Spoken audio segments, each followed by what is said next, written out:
Alright, so this week we're working on the Hoon just because it's my daily driver, and so I take notice of what's wrong with it immediately. And so this week I pulled off the tires after feeling the car was driving a little wonky, and come to find out it has crazy amounts of camber wear. And this sucks because the car's not supposed to have camber wear, but obviously it does. Upon inspecting my suspension and lower control arms and ball joints, I realized that the guy that had put my ball joints in hadn't tightened them up properly. Therefore, the lower control arm and the ball joint were chopping at each other at every speed bump or pothole. Instead of using the suspension, the car was using the ball joint as kind of a suspension sort of stop. So extremely dangerous, because if you lose your ball joint, well, you could kiss the car goodbye, and it could potentially cause a huge wreck. So we're going to be wrenching on this car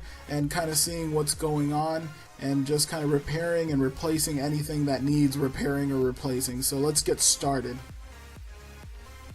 So the golden rule with any project car is to troubleshoot your problem and make sure you're fixing the right thing. And so I'm going to grab onto the disc and I'm going to kind of shake the hub a little, and if there's play, then it's the ball joint that needs to be replaced. And so you can see that the ball joint is just kind of bouncing and dancing around every time I yank on the disc.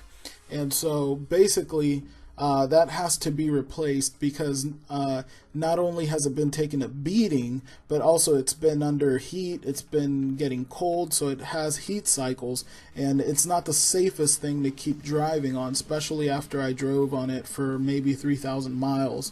And so on top of that, I'm also changing the lower control arm assembly and putting rubber bushings and Moog lower control arm assembly just for comfort. But they are heavy duty and they are track oriented, so I'm really not losing any performance on that. And in terms of weight, I mean, the car's gaining maybe 15 pounds, 20 pounds, but you know, when comfort is the name of the game, at least for my daily driver, I'm willing to gain those 20 pounds so that the car's a little more tolerable on the streets. Plus, it squeaks like crazy, so those polyurethane bushings are very loud, and so just going to get rid of them now that I'm working on the front suspension again. So let's get started. Won't you let the light shine through for you?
I'm about $300 in parts into the Honda, and unfortunately I can't get rid of it, and it's not because, you know, I can't sell it or whatnot. Tons of people have offered to buy the car, but it's just a labor of love. You know, these are like the typical Ricer cars, and so you know, people hate on them, but you know, 2 Moog ball joints for $42.76 a piece. A gear wrench 3/8 drive, 12-inch breaker bar or cheater bar, Moog lower control arm. And I also got a ball joint press, or I don't know what they call it, a ball joint separator. The grocery list that the car needed of parts just for steering and suspension.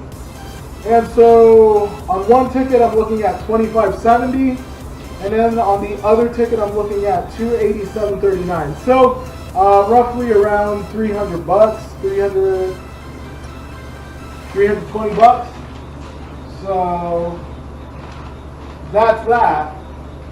If that was all, I wouldn't be so bummed out. But alas, because the lower control arm and the ball joint were beating on each other, I mean, these things were basically scissoring.